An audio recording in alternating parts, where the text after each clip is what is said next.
Wassalatu wassalamu ala asrafil anbiya'i wal mursalin nabiyina Muhammadin wa ala alihi wa sahbihi wa man tabi'ahum bi ihsanin ila yaumiddin, amma ba'd.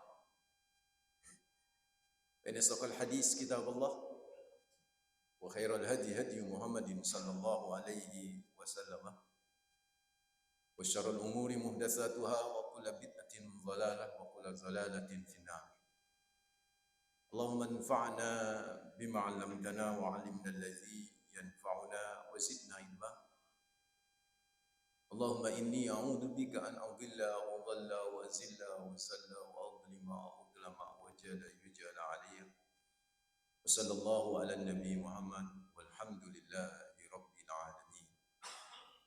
Ikhwatuddin hafizakumullah, hadirin hadirat bapak-bapak ibu-ibu jamaah salat maghrib Masjid An-Nur hafizakumullah yang insyaallah dijaga, dibimbing, diberi barakah sama Allah Rabbul Alamin.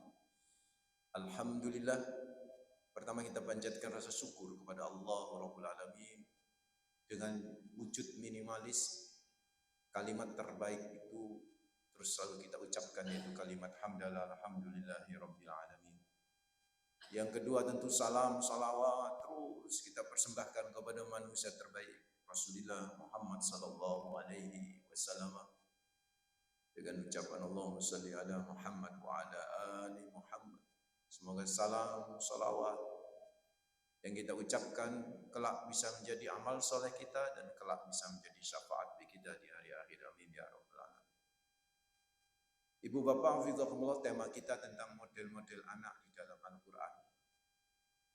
Bicara anak ini memang luar biasa. Undangan parenting, motivasi parenting di mana-mana itu ramai. Saya bukan pakar di parenting. Saya hanya memahami tentang anak dan bagaimana modelnya, bagaimana treatmentnya kita menghadapi model anak tersebut. Itu dari Al-Quran. Anak ini Pak, kalau kita bicara anak ini memang spesial. Di antara anggota keluarga inti kan ada bapak, ibu, dan anak. Yang paling pokok ini sebenarnya ya anak itu. Yang paling pokok itu anak. Kenapa? Karena anak ini yang bisa mengeksiskan sebuah keluarga. Anak ini yang bisa mengeksiskan sebuah keluarga. Yang dalam dunia sekarang disebut dengan genealogi, yaitu ilmu pernasaban. Munculnya ilmu nasab itu gara-gara juga adanya anak keturunan. Karena tujuan utama di samping tujuan-tujuan yang lain dari pernikahan itu adalah bagaimana menghasilkan sebuah keturunan. Karena posisi anak itu penting dalam sebuah keluarga itu. Makanya rame-rame Pak di YouTube, di TikTok, di media sosial antara dua kelompok, dan kita nggak perlu ikut-ikut karena ngabisin energi itu. Satu sisi membatalkan nasab satu klan yang sekarang di Indonesia namanya klan Ba'alawi, sisi yang lain mengisbat, energi habis. Tapi kita memaklumin orang yang meradang, orang yang marah dari kelompok Ba'alawi misalnya ketika nasabnya dibatalkan, bahwa ada keturunan dengan Nabi. Karena membatalkan nasab itu memang menyakitkan Pak. Sungguh sangat menyakitkan. Karena membatalkan nasab berarti meniadakan sebuah keturunan. Satu garis keturunan yang ditiadakan itu sudah batal. Maka di sini bapak-bapak, ibu-ibu, penting adanya anak ini. Nah, anak itu yang akan memberikan eksistensi silsilah kita sampai ke beberapa generasi. Itu pula lah kenapa Nabi Ibrahim alaihissalam ketika habis menikahi keponakannya Pak. Jadi dulu di zaman Nabi Ibrahim menikahi keponakan itu sah-sah saja Pak, boleh. Sarah itu anaknya Haran. Harun itu punya anak 2. Lut yang jadi nabi nanti sama Sarah. Jadi Lut itu juga termasuk keponakannya Nabi Ibrahim, saudaranya Sarah. Nah, Sarahnya ini yang dinikah oleh Nabi Ibrahim. Ketika dinikah oleh Nabi Ibrahim di daerah Ur. Ur itu jelmaan dari Babylon. Sekarang kalau map modern, Ur itu ya Irak itu, Pak.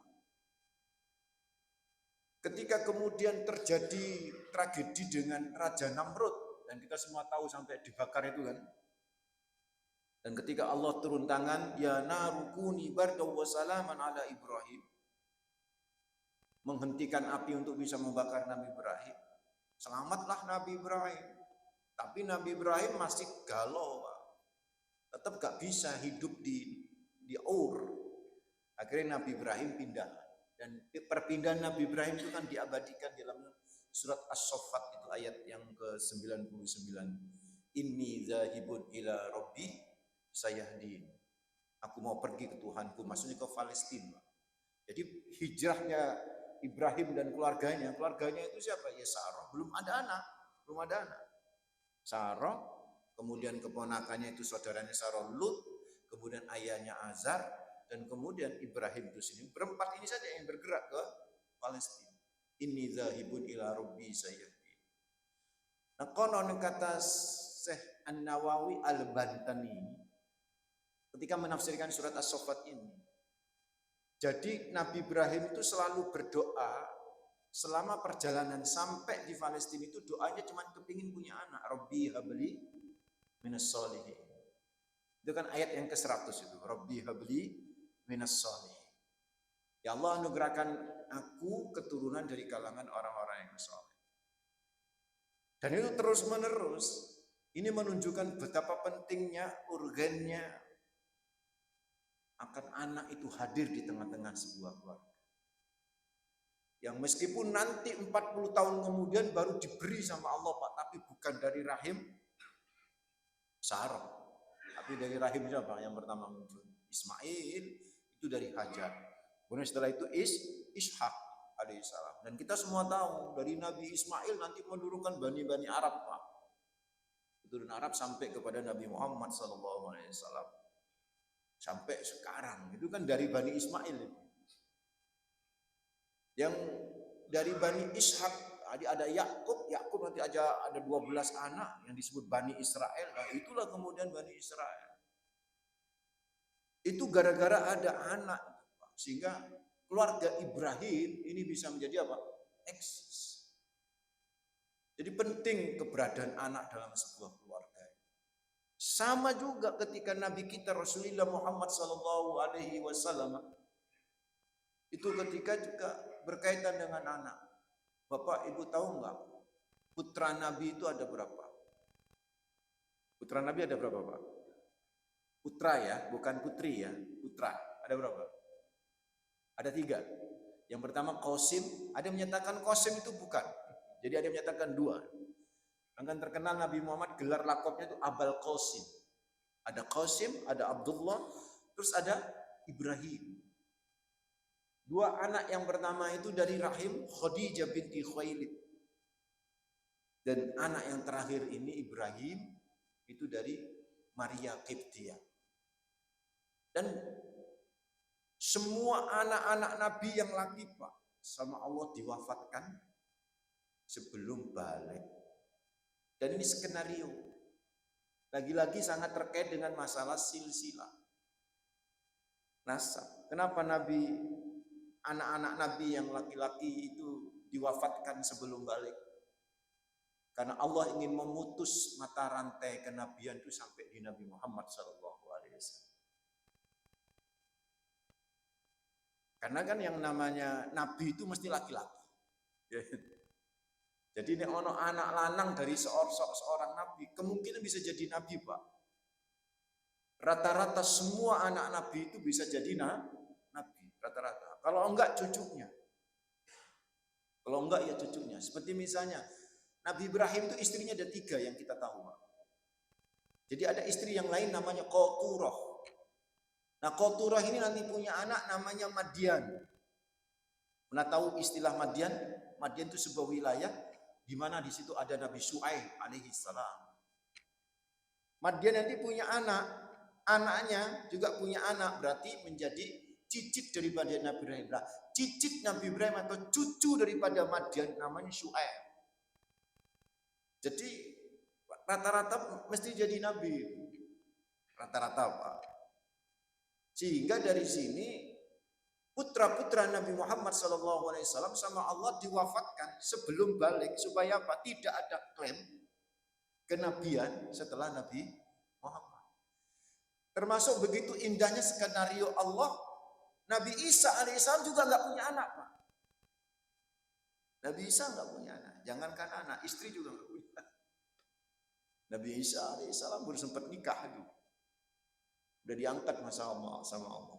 Kenapa Nabi Isa tidak punya anak? Sama, skenarionya sama. Supaya tidak ada eksistensi keluarga Isa. Tidak ada silsilah ke keluarga Isa. Sehingga tidak ada klaim setelah Isa alaihissalam itu ada Nabi dari kalangan Bani Israel. Selesai Pak. Jadi Nabi Isa itu Nabi terakhir dari kalangan Bani Israel. Selesai. Nggak ada keturunan lagi.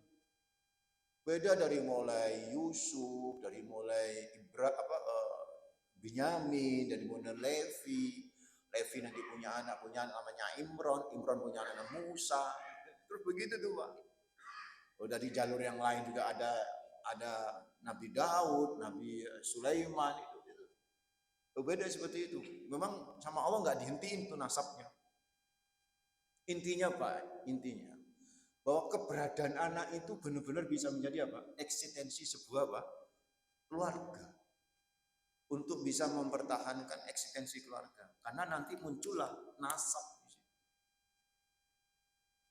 Karena itu banyak orang-orang itu berusaha untuk punya keturunan, saudara. Orang yang sudah berkeluarga itu Pak ya. Dan usahanya keras. Dari mulai mendatangi dukun bayi sampai dukun sakti Pak, tekani kabeh. Mau nekani SPG sampai SPOG tekani kabeh. SPOG itu spesialis apa? Objin. Saya punya jamaah spesialis objin, pakar di bidang bayi tabung. Ternyata bayi tabung itu ada sertifikasi halal Pak, saya tanya kemarin. Iya, karena memang bayi tabung yang ada di luar negeri Pak, wis gak jelas halalnya. Kalau di Indonesia ini karena masih kuat norma agamanya, bayi tabung itu yang halalan thayyiban mubarokan. Mahal Pak. Saking pinginin dia anak sampai ikut program apa? Bayi tabung. Bayi tabung yang halal itu sperma sama sel telurnya itu adalah suami istri. Kemudian dikembangbiakkan di ruangan yang mirip rahim. Setelah berhasil baru ditaruh ke rahim si istrinya. Nanti baru itu kadang-kadang nggak 100% berhasil, kadang juga keguguran, akhirnya proses lagi. Mahal. Artinya betapa semangatnya masyarakat, keluarga untuk bisa menghasilkan sebuah apa? Keturunan, anak. Tapi ini loh Pak. Sakwisi dikei anak ambil Allah. Pusing 7 keliling Pak. Ya kan? Mulai anak loro-loroan, terus akhirnya yang terjadi ATM itu mengalir terus Pak. Iya kan? Anak loro, anak lahir, anak sekolah, kan ATM jalan terus tuh Pak. Urumannya anak nakal, urusan sama polisi, ya Allah, pusing 7 keliling. Apalagi naudzubillah min dzalik, ada anak yang kemudian terjebak ya dengan apa? Obat-obatan narkoba. Waduh, maehong itu Pak, mahal itu Pak. Maksudnya nyelesain itu mahal, lu mesti pakai duit tuh nyelesain. Itu kalau beberapa kasus yang dikonsultasikan ke saya itu seperti itu. Rehabilitasi juga ya gak gratis gitu. Jadi pusing ujungnya. Nah, disinilah Allah Pak ngasih treatment. Apa treatmentnya? Supaya ketika kita diberi anak sama Allah Rabbul Alamin, itu kita benar-benar sukses dalam mendidiknya. Treatmentnya surat Toha ayat 132 Pak. Nanti bisa dicek. Surat apa? Toha ayat 132. Allah berfirman, wa'mur ahlaka bis-sholati wastabir 'alaiha la nas'aluka rizqa nahnu narzuquk wal 'aqibatu littaqwa. Kata Allah Rabbul Alamin, wa'mur ahlaka, ya Rasulullah, perintahkan keluargamu, termasuk di dalamnya siapa? Anak. Bis-sholati, menegakkan ibadah. Di antara yang paling prinsip adalah sholat. Perhatikan kalimat berikutnya, wastabir 'alaiha. Wastabir 'alaiha. Mestinya apa, Pak?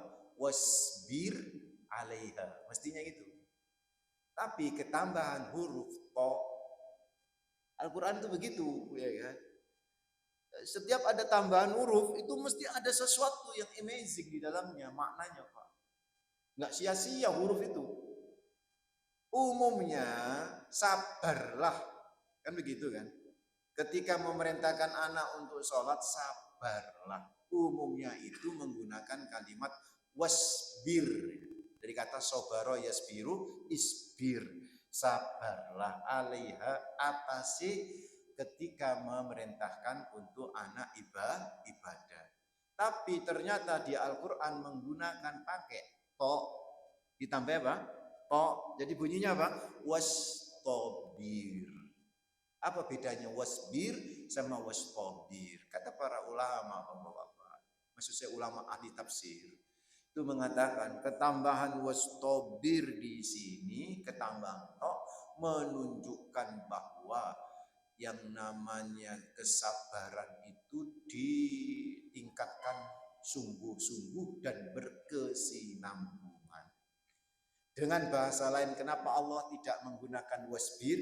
Kalau wasbir itu sabarnya standar, Pak. Tapi nek wastabir, Pak, Bu, itu sabarnya super. Kalau wastabir, sabarnya apa? Super. Sungguh. Kenapa? Memang ngurusin anak, bapak-bapak, Masya Allah, gak bisa pakai sabar tok. Tapi harus pakai apa? Wastabir, sabar yang super, sabar yang sungguh-sungguh. Maksudnya nggak boleh berhenti kita untuk ngurusin anak. Nah, supaya kita ini benar-benar bisa sabar dalam ngurusin anak, ayo Bapak Ibu kita harus paham model-model anak di dalam Al-Quran. Kayak apa model-model anak di dalam Al-Quran, Bapak-Bapak? Ada 3 model anak di dalam Al-Quran. Kalau kita tahu 3 model anak ini, insya Allah kita wastabir alaiha itu bisa tergapai. Sabar super itu bisa terwujud dalam kehidupan kita. 3 model anak ini, yang pertama model anak fitnah. Anak apa, Pak? Fitnah. Fitnah yang dimaksud di sini bukan fitnah tuduhan palsu, bukan. Tapi fitnah yang dimaksud di sini adalah ujian. Anak sebagai apa? Fitnah, ujian bagi orang tuanya. Bisa dicek ayatnya, surat Al-Anfal ayat 28. Surat yang ke-8. Surat Al-Anfal ayat berapa? 28. Allah berfirman dalam surat Al-Anfal ayat 28. Wa'lamu annama amwalukum wa auladukum fitnatun wa annallaha indahu ajrun 'azim. Apa kata Allah Rabbul Alamin? Wa'lamu, ketahui oleh kalian, annama, bahwasanya amwalukum wa auladukum, anak-anak kalian, harta-harta kalian dan anak-anak kalian itu bisa menjadi apa? Fitnah. Bisa menjadi apa? Ujian. Mari kita bahas, Pak. Pertama, kok yang disebut cuman harta sama anak?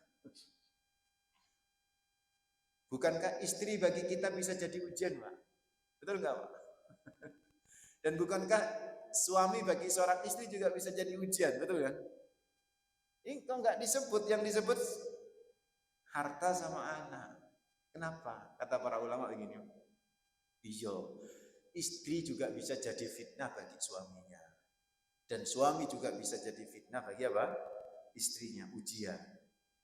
Tapi mentoke ketika ujian itu begitu berat dari sosok pasangan hidup kita, mentoknya cuma satu, Pak. Dan itu bisa selesai. Apa itu? Cerai kan? Talak. Selesai. Seseorang misalnya bermasalah sama istrinya, bapak-bapak, wes solusi ini kayak solusi itu kayak sudah selesai. Return aja selesai, Pak. Kembalikan lagi ke orang tuanya. Selesai. Masalah selesai. Bukankah menyelesaikan masalah itu dengan meniadakan masalah? Ya kan? Kalau kita punya masalah sama istri, mentok, Pak. Ya sudah, tiadakan istri dalam kehidupan kita. Selesai masalah. Seorang istri punya masalah dengan suami, mentok, Pak. Tiadakan suami itu di hadapan istri. Selesai, Pak. Tapi ini anak. Isok lah. Awal dimentok ambil anak, terus kita meriten anak ini. Mau kembalikan ke siapa anak kita? Mau kembalikan kepada Allah? Nggak bisa. Cek bulat, wis urusan ambil anak, Pak. Gak iso, kita putus hubungan ini. Ini ambil bojo pasangan hidup, Pak. Bisa ada jalan keluar, namanya apa? Tolak. Namanya apa? Cerai. Namanya apa? Fasakh. Ada jalan keluarnya, tapi untuk anak nggak bisa. Ya harus selesai, nggak boleh menghindari anak, nggak bisa. Itulah kenapa kemudian tidak disebut di Al-Anfal dan di beberapa surat. Wa'lamu annama amwalukum wa auladukum fitnatun. Fitnah, Pak. Anak, Pak. Memang fitnah. Oke, jadi anak ini memang luar biasa. Jadi masalah, Pak. Ini harus diselesaikan. Nggak bisa menghindar. Nggak bisa menghindar. Kalau kita bermasalah sama pasangan hidup kita, Pak, bisa menghindar kita, Pak. Bisa menghindar. Bisa. Konsultasi ke saya urusan keluarga itu banyak, Pak Yazid. Ya kadang-kadang ya sudah solusinya itu. Ya sudah sampai gugat aja selesai. Lah ya dikandani ngene ya wis tukaran maneh. Ngono tukaran maneh. Kamari-mari. Ya wis lah nek sampean nek gak cocok itu kan gak iso dipaksa. Wong nek gak cocok kan gak bisa dipaksa. Dipaksa jadi masalah. Masalahnya juga kepada anak-anak. Wong tukaran nang arek-arek kan begitu kan. Problem. Oh, kalau saya sudah selesai ya sudah. Saya ngikut Nabi aja. Wong di zaman Nabi itu ada seorang perempuan itu datang ke Rasulullah. Ya Rasulullah, aku mau cerai sama suamiku. Tapi maaf ya Nabi, ini bukan urusan agama. Gitu. Jadi urusan ketidakcocokan bukan urusan. Kalau urusan agama kan selesai, Pak. Kalau ada orang yang murtad selesai kan begitu kan ya. Pisah lah ya. Ini bukan urusan agama. Orangnya masih soleh, orangnya masih sholat. Tapi aku gak cocok ya Rasulullah. Boleh loh Pak, ngomong dulu oleh. Terus Nabi bilang begini, Faraji'i itu artinya, yo, ojok lah, rujuk aja lah. Terus si wanita ini ngomong gini, sahabat Nabi perempuan ini, maaf ya Nabi, ini nasihat atau perintah? Sampai ngomong rujuklah, ini nasihat kepadaku, atau ini perintah? Nabi bilang, enggak ini cuma nasihat. Nah, kalau nasihat saya tetap mau cerai. Gitu tuh. Kalau nasihat saya tetap ya Rasulullah. Tapi kalau perintah, ya udah namanya perintah Nabi ya. Tapi Nabi enggak pakai perintah, Pak. Ini luar biasanya Nabi, bijak banget Nabi. Nabi tahu, yang namanya cinta itu kalau sudah enggak cocok enggak bisa dipadukan. Ya, Nabi cuma ngasih nasihat. Ya cobalah cari solusi lah. Kayak iso ya Rasulullah. Ya sudah kalau enggak bisa ya sudah. Panggil suamimu dan kembalikan mahar. Karena namanya fasakh. Namanya apa Pak? Fasakh. Kalau fasakh itu sebagian, kalau di Indonesia, di KUA, fasakh itu sepengetahuan saya disamakan dengan talak. Kalau sebagian ulama di beberapa ulama di kalangan mazhab tertentu, itu fasah tidak dianggap sebagai talak. Jadi kalau fasah itu beda dengan talak, Pak. Kalau fasah itu dia harus mengembalikan apa? Maharnya. Berapa mahar yang dikasihkan harus kau kembalikan kepada suami. Itu namanya fasah. Dan konon fasah ini tidak pakai iddah. Fasah itu dia nggak pakai iddah, sudah. Seperti itu, saudara. Artinya apa? Kalau urusan sama istri, sama suami, Pak, top masalahnya itu pisah. Tapi ini anak gak bisa. Karena itu anak itu bisa benar-benar jadi fitnah bagi kita. Jadi ujian yang berat. Nah, bicara fitnah, Pak, Ibu, bicara ujian, fitnah ya. Ujian, fitnah itu apa? Ujian. Fitnah itu ada dua macam, Pak. Ujian itu ada dua macam. Nanti bisa dicek di surat Al-Anbiya ayat 35. Wa nabluukum bisyarri wal khairi fitnatan wa ilaina turja'un. Apa kata Allah? Wa nabluukum, kami uji kalian, kami kasih cobaan kepada kalian, bisyarri, dengan cobaan yang enggak ngenakin, wal khairi, dan cobaan yang ngenakin, fitnatan, semuanya sebagai apa? Ujian. Berarti ujian itu ada berapa? Ada dua. Fitnatus syar dan fitnatul khair. Pak, saya ingin tanya, ujian keburukan sama ujian kebaikan, Bapak pilih mana? Apa? Ujian kebaikan ya? Oke.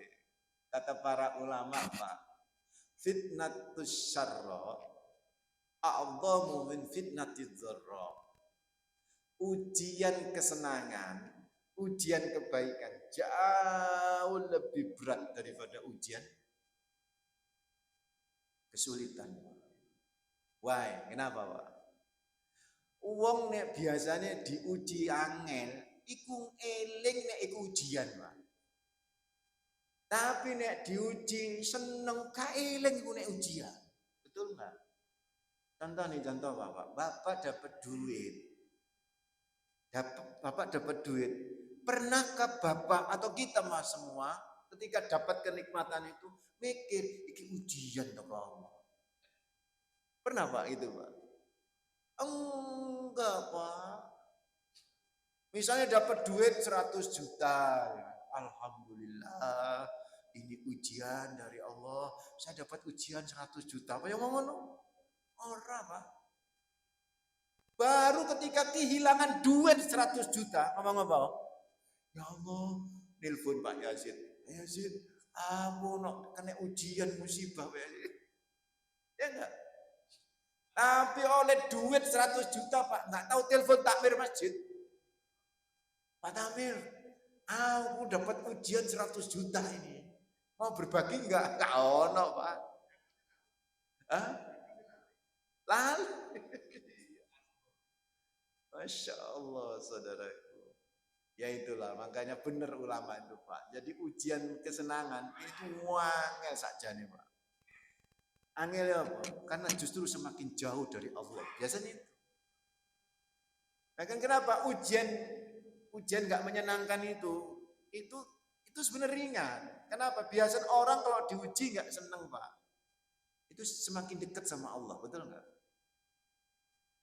Semakin dekat nang masjid aja, apa nang masjid sih aku sih ake utang gitu.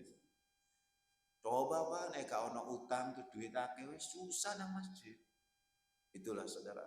Nah, terhadap anak kita juga demikian. Anak kita itu kadang-kadang sama Allah diuji dengan dua cara itu. Terkadang fitnatus syar dan fitnatul khair. Terkadang ujian anak terhadap diri kita itu enggak menyenangkan, Pak. Contoh apa enggak menyenangkan? Mulai dari bayi, Pak, loro-loroan. Betul, enggak ada kan kayak gitu. Mulai dari bayi loh, Pak. Waya anak bayi itu nang inkubator. Kesolah itu gak tega wae ya, Pak ya. Mari mulai sak dilut nang omah loro maneh opnem lama. Begitu.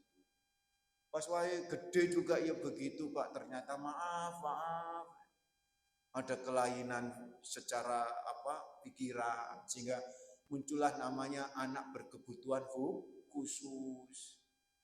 Itu Pak, saya kebetulan Pak ngisi pengajian rutin di SD Kreatif Muhammadiyah. Saya ini, lingkungan saya itu Pak Yazid, itu NU gitu. Lingkungan saya itu NU Pak. Saya S1 saya lulusan tambak beras NU. Tapi S2 saya lulusan Muhammadiyah. Jadi Muhammad NU. Cuman sing akeh ngundang aku iku rata-rata ya masjid-masjid nasional dan rata-rata masjid Muhammadiyah. Gak tahu aku kenapa. Termasuk SD Kreatif Muhammadiyah. Itu sudah bertahun-tahun saya ngisi di situ. Yang menyelenggarakan bukan sekolahan. Yang menyelenggarakan tuh ibu-ibu Pak. Akhirnya dari generasi ke generasi terus pakai saya. Dan Bapak tahu, Ibu tahu, SD Kreatif Muhammadiyah itu menerima anak-anak inklusi. Ngertos ya anak inklusi sih. Anak inklusi ini anak yang istilahnya itu berkebutuhan khusus Pak. Kan tidak semua sekolah bisa nerima itu. Lu SD Muhammadiyah Kreatif itu nerima. Awal marah ketika saya ngisi pengajian itu saya nggak ngerti kalau di situ itu ada anak-anak inklusi. Jadi pengajian itu jam 1 siang Pak, karena ibu-ibu itu jemput anak, ya toh. Terus kemudian jam 2 siang anak-anak pulang. Ngajinya mulai jam 1 sampai jam 2. Sekaligus ngaji, sekaligus jemput anak. Itu luar biasa. Itu bertahun-tahun dari generasi-generasi. Suatu hari Pak, pulangnya anak-anak ini lebih cepat dan itu akhirnya sering. Sebelum jam 2 berarti sebelum pengajian selesai, anak-anak mulai Pak. Anak-anak kan menggunakan masjid kampung Pak. Jadi nggak menggunakan SD karena kita pernah diberi tempat sama sekolahan itu. Akhirnya sekolah itu ngasih tempat ke kita Pak. Tapi di lantai tinggi, itu kasihan yang ibu-ibu yang naik. Akhirnya Ustaz tetap aja di masjid lah, di masjid ngaji. Itu anak-anak kalau pulang lebih dulu Pak, itu datang itu ke ibu-ibunya, ke mak-maknya itu, ke mamanya itu ya macam-macam Pak. Ono sing suaranya keras, kan ada yang hiperaktif, ada yang maaf Pak, sik meler, air liurnya masih meler. Tapi saya lihat itu ibu-ibu itu sabar banget dipeluk, jangan ramean, gak enak sama Ustaz, yuk Cina. Tapi jenenge arek berkebutuhan khusus juga iso diatur Pak, mencelat macam-macam. Terus sambil diusap, dipeluk, dicium. Saya akhirnya ngasih motivasi sama ibu-ibu sampai ibu-ibu itu berbes milih. Ibu, Anda ini mujahidah sebenarnya. Engkau adalah seorang mujahid perempuan. Bagaimana sabar, enggak malu Pak. Anak saya bilang, teruslah jenengan ngasuh anak. Teruslah jenengan ini mendidik anak. Urusan masa depan anak bukan urusan jenengan. Urusan kita ngedidik Pak. Masa depan bukan urusan kita. Urusan siapa masa depan? Allah. Nangis itu. Saya juga nangis itu. Karena apa? Melihat bagaimana sabarnya ibu-ibu itu Pak. Ngurusin anak. Makanya saudaraku ikhwatadina fillah. Ini yang disebut fitnatus syarr Pak. Fitnatus syarr itu apa tadi? Ujian keburukan yang tidak nyaman Pak. Tapi ada lagi ujian yang lain. Apa tadi? Fitnatul khair wa nabluukum bisyarri wal khairi fitnatan kata Allah Al-Anbiya ayat 35 tadi. Kami uji kalian dengan keburukan dan kebaikan. Termasuk anak. Apa ujian anak yang menyenangkan? Anak ganteng, anak ayu, anak cute, lucu ya Pak ya. Pinter, hampir tiap jenjang sekolah itu mesti juara bintang. Waduh. Sopo gak seneng itu kan ya, anak model kayak begitu Pak ya. Tapi hati-hati, biasanya dua anak koyok ngono iku lali Pak, bahwa itu apa? Ujian. Akhirnya yang terjadi adalah kesombongan. Enggak ingat sama Allah. Itulah ditreatment sama Allah dalam surat Al-Munafikun ayat 9, surat apa? Al-Munafiqun ayat 9, ya ayyuhalladzina amanu la tulhikum amwalukum wala auladukum an zikrillah wa may yaf'al dzalika fa ulaika humul khasirun. Apa kata Allah Rabbul Alamin? Hei orang-orang yang beriman. Al-Munafiqun ayat 9, la tulhikum, janganlah amwalukum, harta-harta kalian, wa auladukum, wala auladukum, dan anak-anak kalian, melalaikan kalian zikrillah, ingat Allah. Anakmu kok pinter ya? Iya, iki sekolahane api. Ojo ngomong ngono, Pak. Iku jenenge enggak ingat Allah. Hati-hati. Anakmu kok ayu? Ya sapa sik ibuke. Ojo ngono. Iku jenenge enggak ingat Allah. Mangken ngapunten, Bapak Ibu tahu penyakit ain? Penyakit ain, Pak. Ya, ain ya, penyakit ain. Ain bukan penyakit mata, Pak, tapi itu penyakit ain yang terkait dengan alam gaib itu, Pak. Itu ada di hadis itu penyakit. Itu salah satu penyebab penyakit ain, itu pujian yang berlebihan tanpa mengikutkan zikir kepada Allah. Misalnya bayi, Pak. Bayi ditimang oleh tonggoe. Iya ayune, lucune, hati-hati ngomong ngono. Iso-iso arek itu sawanan, Pak. Iya, nek arek iku sawanan, Pak, itu berarti kena apa? Ain. Ngono iku teleponan tanggane. Awakmu ngomong apa nang anakku mau? Loh, aku ngomong apa, jengkak ngomong apa? Enggak, ini anakku demam ini setelah dari sampean. Coba sampean muji ya. Iya, aku tadi muji. Lah, itu keliru. Itu gimana cara ngobatin, Pak, kalau sudah kayak gitu? Kalau menurut Rasulullah, orang yang muji itu disuruh mandi, Pak. Mandi wajib, kayak mandi wajib itu. Nanti airnya usapkan kepada anak yang sakit. Insya Allah sembuh. Itu Sahih Bukhari itu. Di antara cara ruqyah untuk penyakit ain. Makanya kalau kita melihat bayi itu, Masya Allah, ayu ini. Ono Masya Allah ya, Pak. Yang ono uang muji anaknya, waduh anakmu kok pinter. Hus, jangan ngomong ngono. Masya Allah, pinter. Karena semua kepintaran anak itu bukan karena hanya didikan kita, tapi anugerah siapa? Allah. Ada seorang ustadz di Madinah, Pak. Namanya Ustadz Saiful Bahri LCMA, doktor. Dia masih di Madinah. Sering ngisi pengajian di Masjid Nabawi yang mewakili orang Indonesia. Dulu kan Ustadz Firanda. Sekarang Ustadz dari Riau, Pak. Dari Riau. Orangnya enak. Dia cerita bahwa semua ilmu itu anugerah Allah. Dia cerita ada temennya masuk S2. Jadi dia sudah S1 di Madinah University, kepingin ke S2. Biasanya di S2 itu ada nomornya 06, diploma 05. Dia tes di S2, gak keterima, Pak. Gak keterima. Wah, emang belajar biasa saja dia, jadi gak keterima. Akhirnya tes di diplom, cuma setahun. Keterima. Tapi apa yang terjadi? Ketika dikasih registrasi, seharusnya diploma itu 05, dia 06, Pak. Dia 06. 06 kan S2, Pak. Dia confirm ke dosennya. Ini saya kok 06, mesti saya 05. Sudah, gak usah banyak tanya. Nang kono 06 mlebu S2. Mlebu S2, Pak.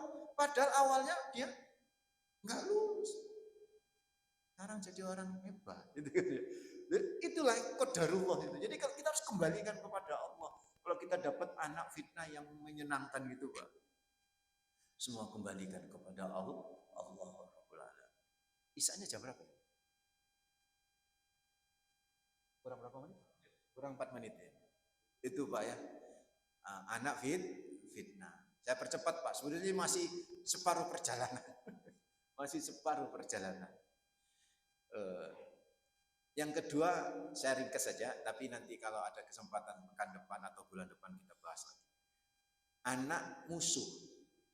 Lihat surat At-Taghabun ayat 14. Inna min azwajikum wa auladikum aduwwan lakum fahdharuhum. At-Tawwabun ayat 14. Sesungguhnya sebagian dari pasangan hidupmu dan anak-anakmu bisa menjadi apa? Musuh bagi kalian. Itu anak durhaka, Pak. Anak ngelawan orang tua, bahkan mateni wong tua. Biasanya itu urusan warisan. Hati-hati. Ini anak musuh ini terjadi kalau ada kegagalan dalam menghadapi anak sebagai apa? Fitnah. Kalau gagal, Pak, pasti bisa menjadi anak musuh. Atau kalau berhasil, yang ketiga, Pak, anak qurrata a'yun. Yang biasa kita apa? Doa Rabbana hablana min azwajina wa dzurriyyatina qurrata a'yun waj'alna lil muttaqina imama. Qurrah itu apa, Pak?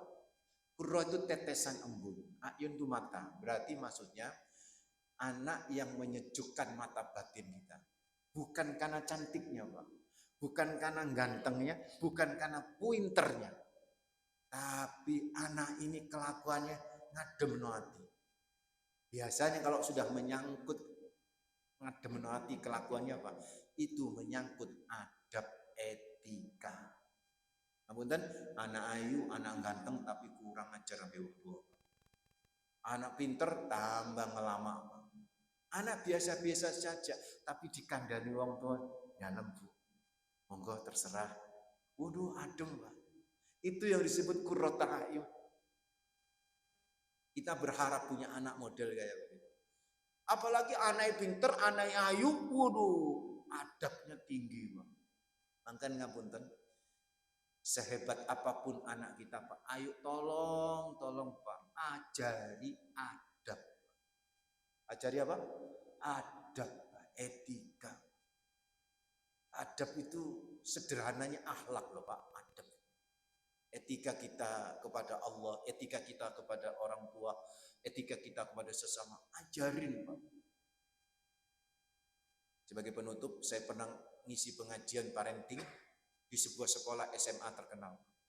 Aduh ya Allah, saya masuk kelas itu pencilaan kabeh arek. Memang saya bilang sama sekolah, ini enggak diajari adab. Beda ketika saya parenting di sebuah pesantren, Pak. Di Surabaya. Itu ngapunten, tidak hanya saya, semua tamu yang masuk kompleks pesantren itu, kalau papasan sama santriwati, Pak, itu begini. Jadi membiarkan tamunya lewat. Jadi dia diem begini. Itu kebiasaan pesantren. Di pesantren saya juga kayak begitu, di tambak beras dulu. Ya ono, banyak kiai sapa ae tamu itu ya mandek. Apa mana naik motor, Pak? Wah, mudun. Ini mungkin cemen ya, mungkin Bapak bilang sederhana. Tapi di sini loh Pak, hati kita adem. Kita manggil anak dalam, Bu. Apa, Mak? Oh, siji lho, Pak. Siji lho. Manggil, apa? Waduh, siji, Pak. Anak saya ajarin, Pak. Nggak boleh dipanggil orang tua begitu. Oh, maaf, Abi, maaf. Napa, Bi? Begitu bahasanya. Itu, Pak ya. Mudah-mudahan anak-anak kita menjadi qurrata a'yun. Ya habis waktu. Oke, adzan dulu.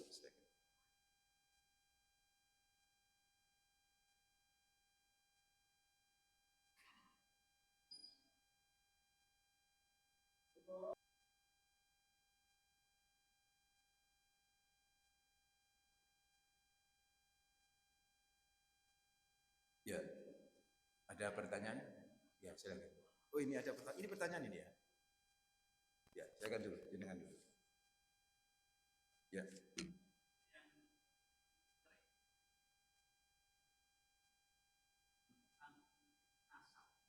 Ya.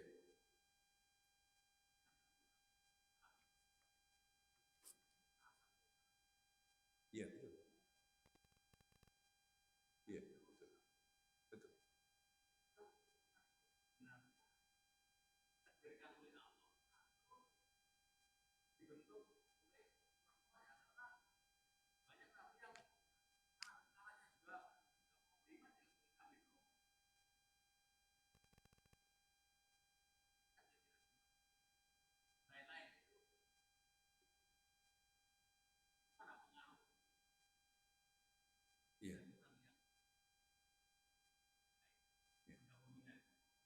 Jadi nasab itu tidak menjadi pengaruh ketakwaan seseorang, Pak. Nasab itu tidak menjadi pengaruh ketakwaan seseorang.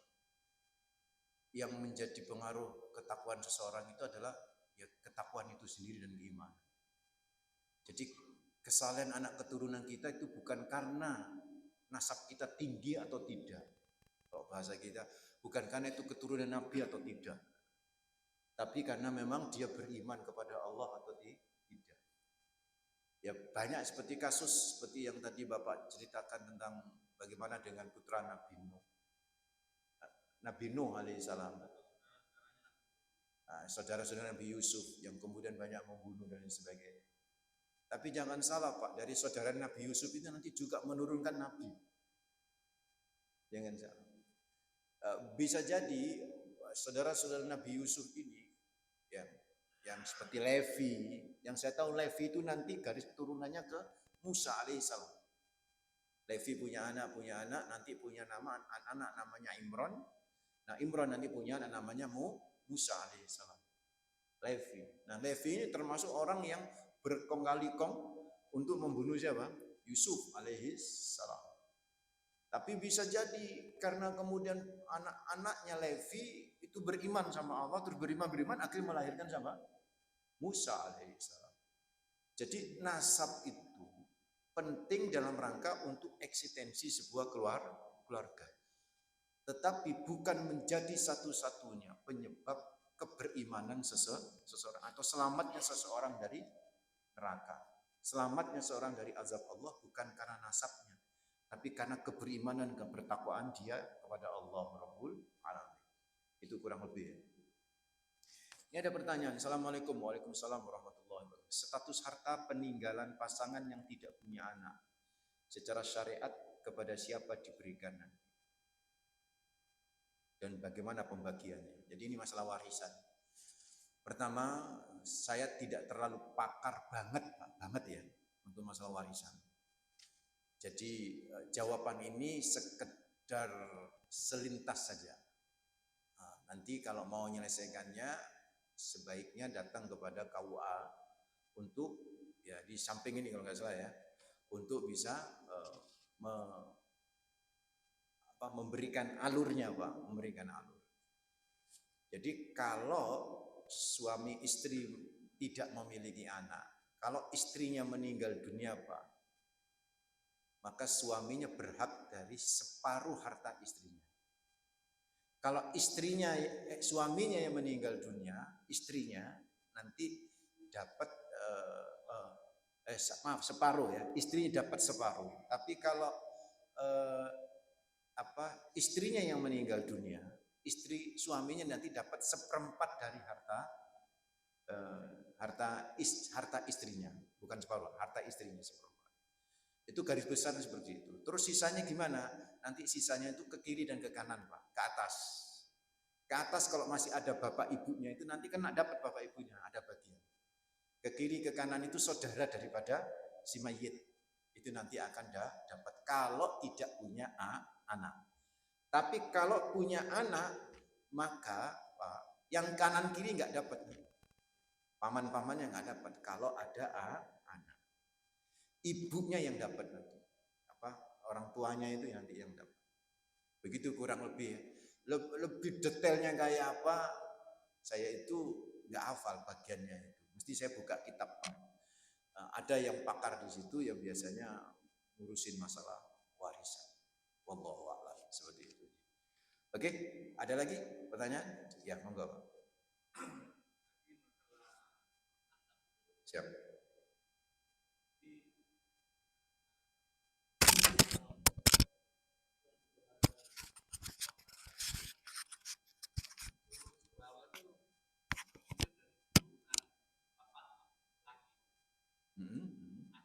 Nasab ya, dari laki ya, dari laki ya.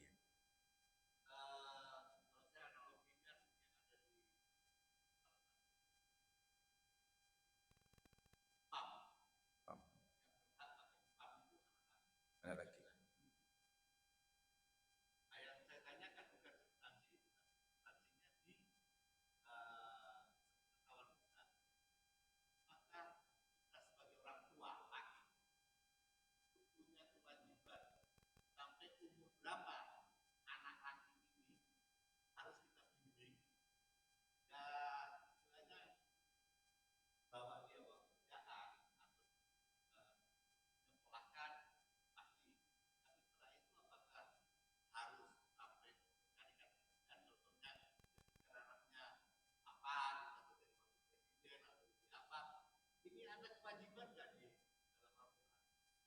Jadi kewajiban bagi ayah kepada anak itu kewajiban wikoyah, Pak.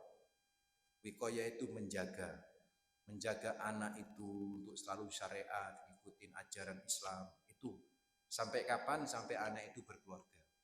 Kalau sudah anak itu berkeluarga, kewajiban wikoyahnya nggak ada. Yang ada kewajiban tablik. Tablik itu apa? Menyampaikan. Kok setelah kawin bojomu gak pakai jilbab ya apa ibu? Misalnya itu kan. Tanggung jawab lo itu. Nah, itu sekedar menyampaikan, Pak.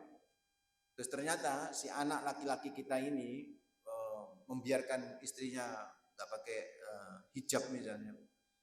Selama bapak sudah menyampaikan itu, maka tanggung jawab sudah selesai. Ini namanya tablik.